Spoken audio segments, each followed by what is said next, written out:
بات چل رہی تھی ہماری پچھلی بیان میں کہ حضور غوث اعظم شیخ عبد القادر جیلانی رضی اللہ تعالی عنہ بزرگان دین اولیاء اعظام کوئی کتابوں کے اندر یہ لکھا ہے کہ جو آپ کا نام بے وضو لیا کرتا تھا، آپ کا نام بے وضو لیتا تھا، تو اس کے اوپر مفلسی یا تنگ دستی آ جاتی تھی۔ اور جیسا کہ میں نے پچھلے بیان میں عرض کیا تھا کہ سید عبد القادر اربلی رحمۃ اللہ علیہ فرماتی ہیں کہ ابتدا میں جو شخص بھی آپ کا نام بے وضو لیتا، اس کی زبان کٹ کر زمین پر گر جاتی یا وہ ہلاک ہو جاتا۔ اور پھر جو اولیاء کی جماعت ایک آپ سرکار کی بارگاہ میں حاضر ہوئی اور انہوں نے آپ سے اس کیفیت کے متعلق درخواست پیش کی، تو یہ پچھلے بیان کے اندر اس کی پوری ڈیٹیل بیان ہوئی تھی۔ وہ اس کو جو دیکھنا چاہے اس میں جا کر دیکھ سکتا ہے۔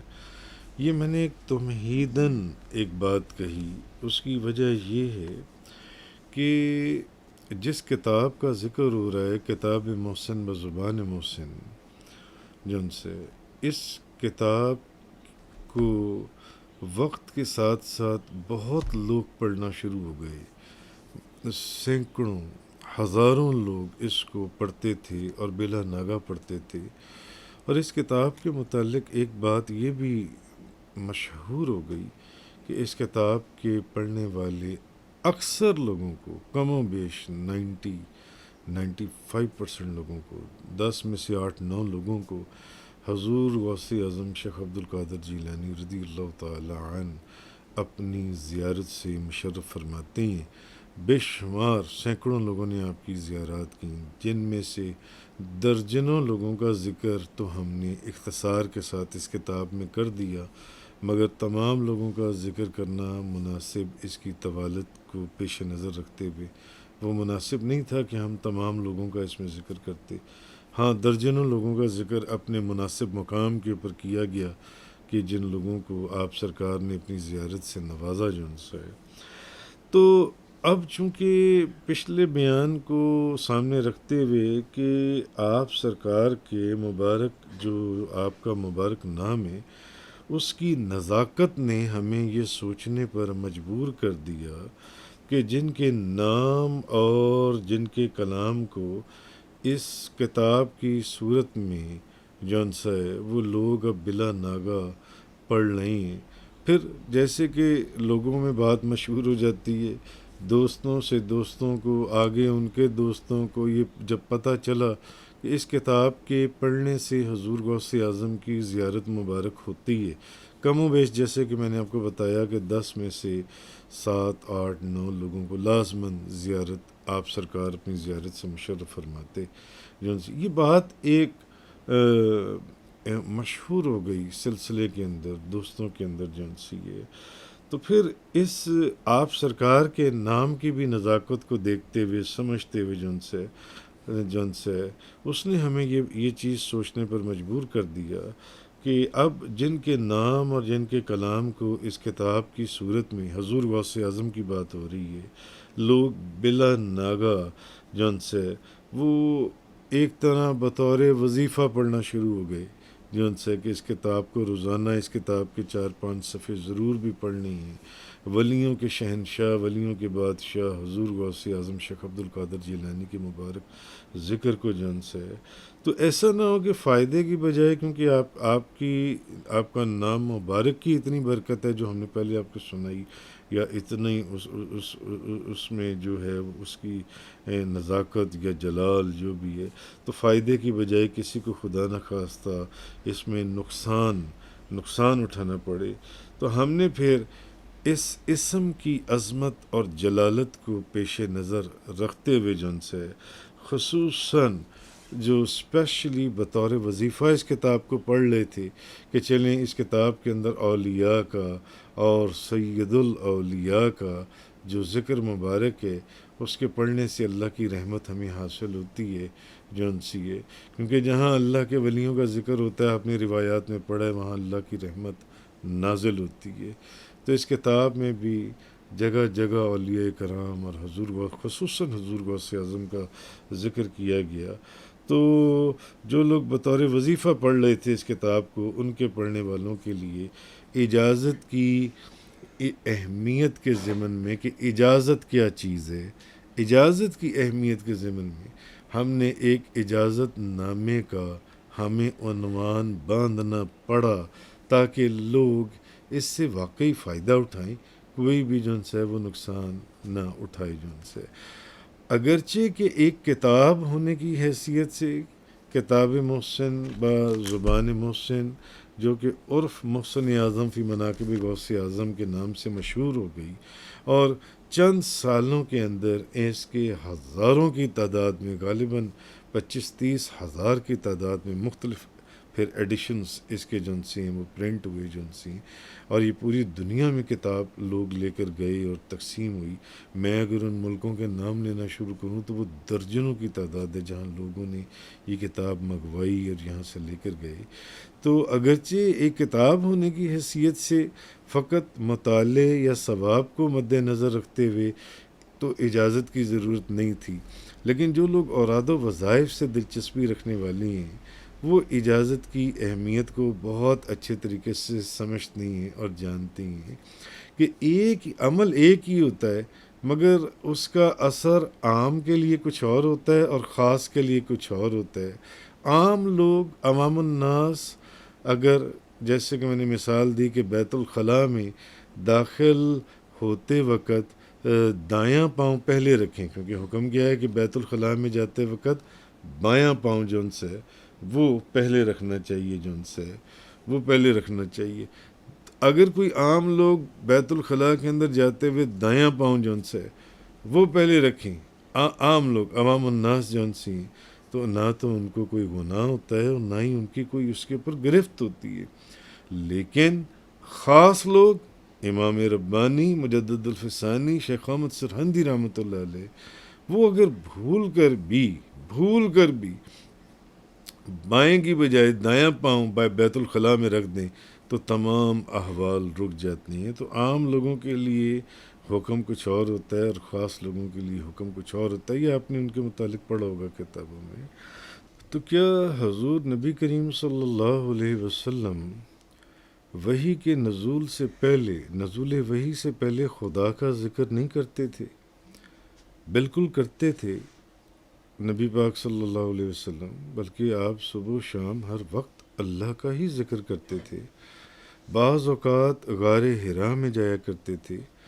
تو مفتی احمد یار خان نعیمی رحمۃ اللہ علیہ فرماتے ہیں، مگر نزول وحی کی ابتدا پر ذکر تو حضور پہلے بھی کرتے تھے اللہ کا، مگر نزول وحی کی ابتدا پر یہ جو اللہ نے فرمایا اقرأ بسم ربک الذی خلق، اب یہ کہہ کر اللہ نے صراحتاً یعنی کہ باقاعدہ اپنے ذکر کی اجازت دی، باقاعدہ اپنے ذکر کی اجازت دی، تاکہ آئندہ ذکر تو حضور پہلے بھی کرتے تھے، مگر اب اللہ نے ان کو ایک باقاعدہ اجازت دی اپنے ذکر کی تاکہ اب نئی تاثیریں ظاہر ہوں۔ تو حضرت ابو سعید خدری رضی اللہ تعالی عنہ نے حضور صلی اللہ علیہ وسلم سے سورۃ فاتحہ کے ذریعے سانپ کے ڈسنے کا دم سیکھا۔ حضرت ابو سعید خدری نے حضور سے سورۃ فاتحہ کے ذریعے، اب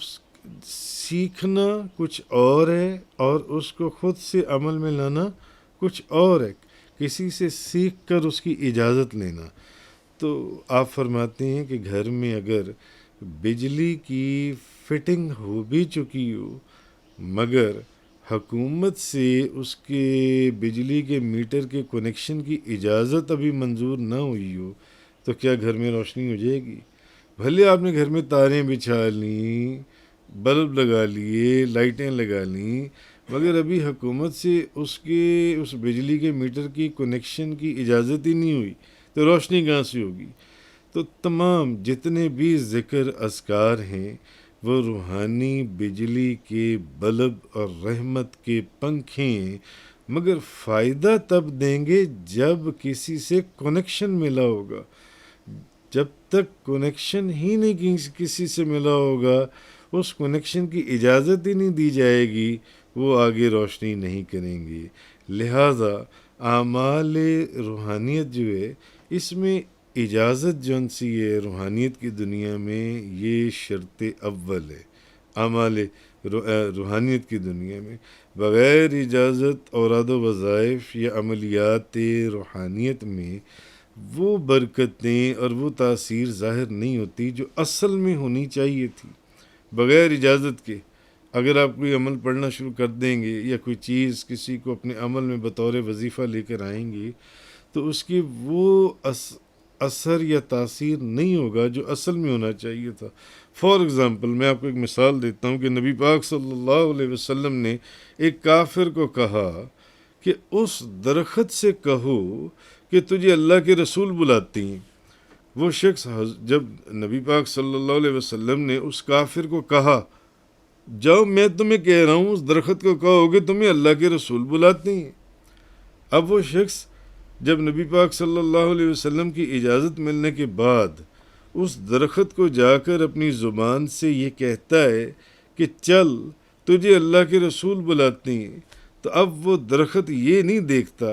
کہ کہنے والا مسلمان ہے یا کافر ہے، حالانکہ وہ کافر تھا شخص۔ وہ درخت اب یہ نہیں دیکھتا کہ کہنے والا مسلمان ہے یا کافر ہے، فوراً جیسا کہ آپ نے احادیث میں روایات میں پڑھا کہ وہ درخت زمین کو چیرتا ہوا تاجدار دو جہاں شاہ سوار لامکاں مالک زمین و آسماں نبی کریم صلی اللہ علیہ وسلم کی بارگاہ میں حاضر ہو کر سلام عرض کرتا ہے۔ تو اگر وہ کافر یا کافر چھوڑے مسلمان بھی خود اس درخت کو جا کر 100 دفعہ کہتا رہتا کہ چل ادھر آ جا، چل کر میرے پاس آ جا، تو اس درخت